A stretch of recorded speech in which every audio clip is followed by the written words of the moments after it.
వెళ్ళారు. యథావిధిగా పుష్పదంతుడు అదృశ్య రూపంలో తోటలోకి వచ్చేసరికి నిర్మాల్యం ఉందని చూడకుండా పొరపాటున కాలుతో తొక్కాడు. దివ్యశక్తులన్నీ నశించిపోయి అదృశ్య రూపం పోయి మామూలు మనిషి అయిపోయాడు. అప్పుడు సైనికులు వచ్చి బంధించి కారాగారంలో పెట్టి కఠిన శిక్ష విధించారు. అప్పుడు పశ్చాత్తాపంతో అయ్యో నేను కైలాసంలో ఉండేవాడిని, ఈ చిన్న దొంగతనం అనే బలహీనత వల్ల అక్కడి నుంచి ఎంతకి జారిపోయానే అని బాధతో పరమేశ్వరుడి మీద స్తుతి చేశాడు. 31 శ్లోకాల స్తుతి, దాన్నే శివమహిమ్న స్తుతి అంటారు. ఆ స్తోత్రం చేశాక మొత్తం పాపాలన్నీ పోయి మళ్ళీ కైలాసానికి చేరిపోయాడు. రుద్రంతో సమానమైన శక్తి ఉన్న స్తోత్రం అది.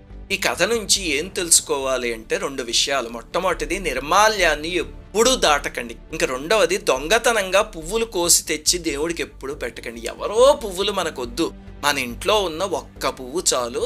అది లేదనుకోండి, మనస్సు అనే పువ్వుని స్వామి పాదాల దగ్గర పెట్టి పూజించండి. శ్రీమాత్.